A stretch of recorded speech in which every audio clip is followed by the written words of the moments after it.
Hello and welcome to the Pacific Coast Model Works YouTube channel. My name's Scott and I'll be your host. Today's episode I'm pretty excited about because I'm actually going to be working on the model railroad today.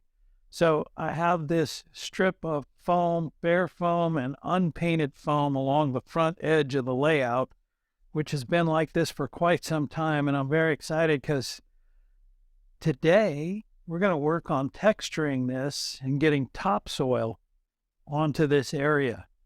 So I'm going to go ahead and show you how I do that, my processes.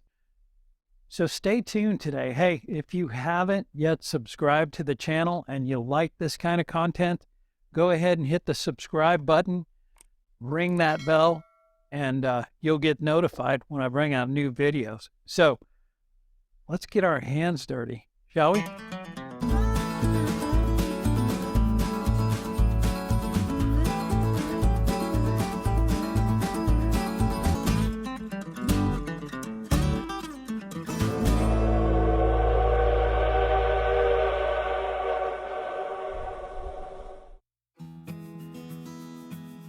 The first step to take when working with any kind of plaster materials on a layout is to mask off nearby track. I use Sculptamold, a paper mache-like substance, for scenery texturing. I purchased this 25-pound box 3 years ago and I'm still using it. I would suggest trying a smaller quantity first, as I know that some folks don't like to work with it. I love it. A technique I learned from Dave Meeks of Thunder Mesa Studio is to mix the Sculptamold in a 1-gallon freezer bag.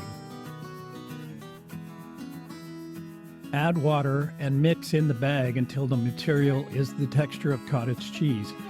You can allow it to sit in the bag for 5 minutes or so the paper content of the material is wetted all the way through. Keep mixing until it is all wet and uniform, and be sure to push the dry material out of the bag corners so that it gets wet as well.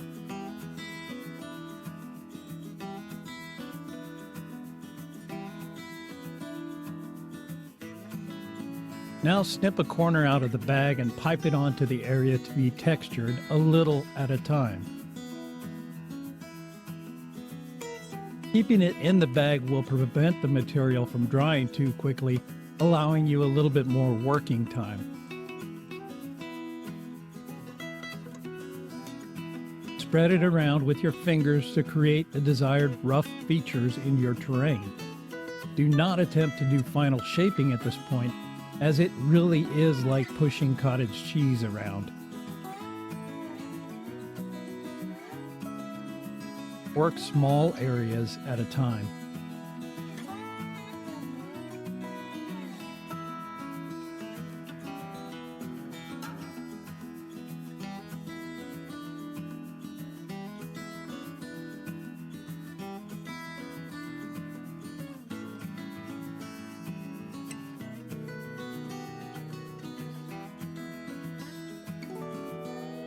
Once you have everything roughed in, you need to wait for the Sculptamold to flash over.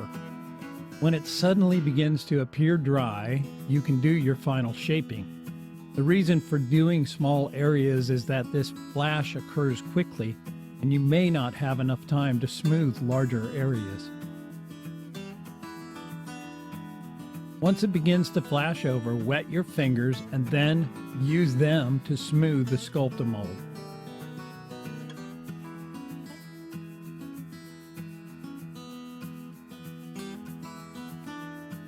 Remove the masking tape from the nearby track and pick off any Sculptamold chunks that have formed along the masked edge.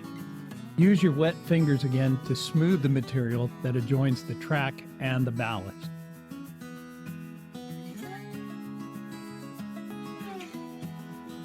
Okay, so I've allowed the Sculptamold to dry overnight and it's become quite hard. As it continued to set up, I continue to use wet fingers and just kind of smooth it down. So the surface now is very, very smooth. Great surface to put dirt down on. And you'll notice that, you know, there's areas around the fascia where it's kind of overlapping the fascia, looks a little messy. When I get done with the dirt and the grass and all the other stuff that I'm going to be doing here, then I'll sand this down flush with the fascia and repaint the fascia. So our next step is going to be to apply dirt, and I don't use real dirt. I use a technique that was developed by Jim Armstrong many years ago and has been advocated by the Model Railroad Hobbyist magazine. And that technique uses plaster mixed with dried pigments to create what is called zip texturing. So there's no glue needed to apply zip texturing. You simply wet the surface and sprinkle the texture on, and it looks remarkably like dirt. That's pretty much what I've used throughout the layout for dirt here, and I'm going to use that in this case again. I'm going to include a link to the Model Railroad Hobbyist articles about zip texturing so that you can find the recipe and you can find more instructions on how to do it. I'm going to show you how to do it here. Our first step is to once again mask off our track. With our zip texturing prepared, wet the surface of the Sculptamold with a fine mister loaded with a 50-50 mixture of water and 91% isopropyl alcohol. You want the surface to have a good dousing of this wet water mixture. Some should be standing in the low spots. Again, work in small areas. Now we'll apply the topsoil.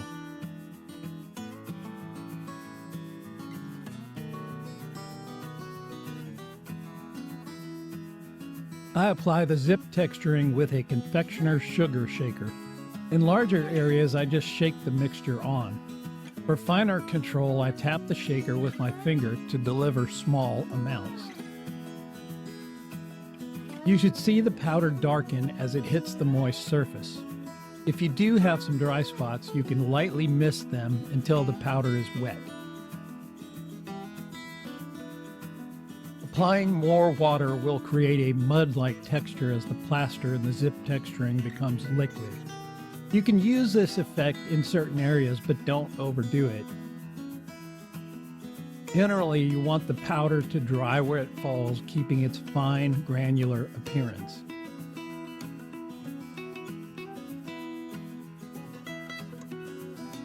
Zip texturing has a wonderful, natural way of producing a variety of textures and colors without even trying.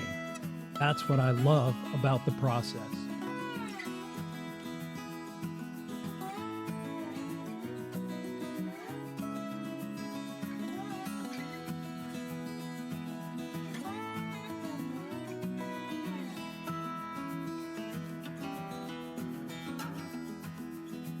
Allow the zip texturing to dry completely before continuing with additional scenery. This area simulates a ditch that parallels the tracks for a bit in Laughlin, so I wanted to create a fill to support the tracks. I'm using 2 sizes of Woodland Scenics talus to simulate the fill.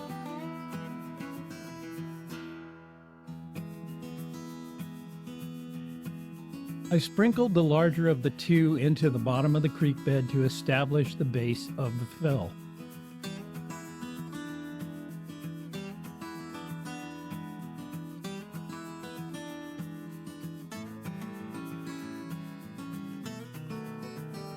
Over this, I used the smaller talus to build up to track level.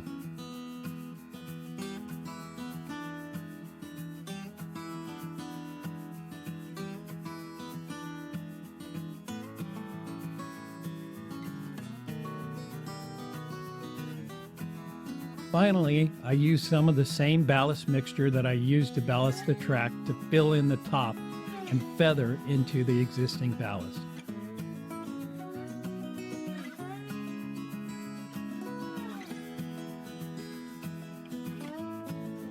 I got everything looking just how I wanted it to look using a large, fine artist brush.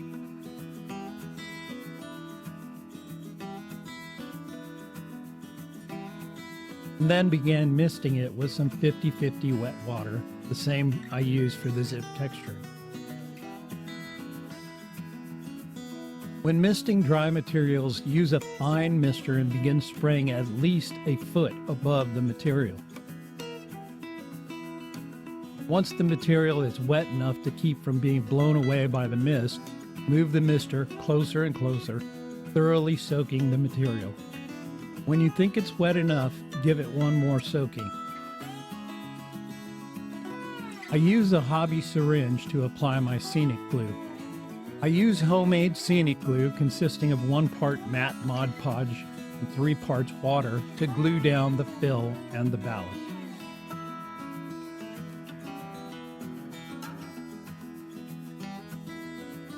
The glue should wick into the material as soon as it lands on it. If not, you need to apply more wet water. To be safe, apply glue over the entire area of the scenic material twice. Work methodically, making sure that all of it gets some glue. Use small drops and continue to check that the glue is wicking into the material, not sitting on top of it. Once our Scenic Glue has had the chance to dry overnight, I run a vacuum over the area to pick up any loose materials. If large chunks of the fill material get vacuumed up, fill those spots in, re-glue, and allow to dry before continuing.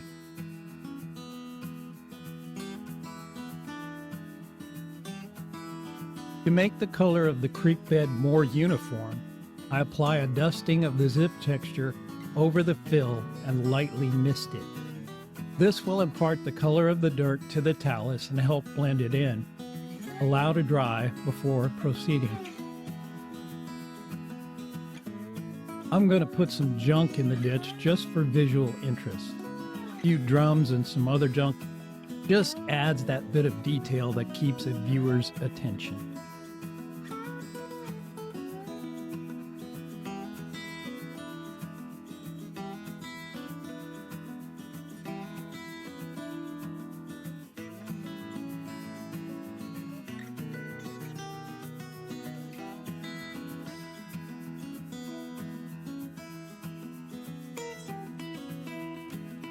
Next, I mix a dark brown acrylic paint very thin and use it as a wash to initially darken the creek bed, simulating shadows around the talus.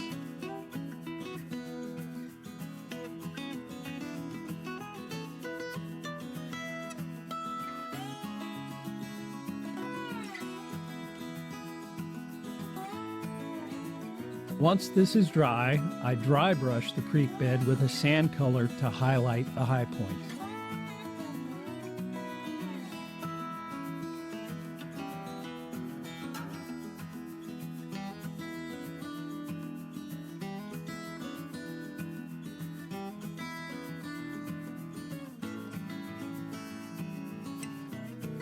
My next step is to use pan pastels in varying shades to bring variation to the color of the zip texture. There really is no need to seal this with a top coat as the scenery seldom gets touched and the pan pastels stick pretty well. Keep in mind that much of this area will be covered with grass.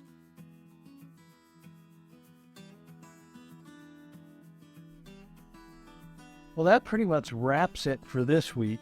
And I'll admit, this is not a large area of terrain, but it's an important one because it's one of the first areas that anyone sees when they walk into the layout room. And I want to invite you to come back for the next episode where I'm going to teach you everything I know about applying static grass, and we're going to put static grass over this terrain and really bring this scene to life. The other thing I want to say is I would never tell you that my way is the correct way to do this. There are hundreds, if not thousands, of ways to do scenery on a model railroad, and they're all equally valid. I'm just showing you the methods that I use, and I'm hoping that every episode you come away with a little nugget of modeling knowledge that you can use on your own layout. Don't forget to join me in the next episode for static grass. Until then, this is Scott Forbes saying, happy modeling.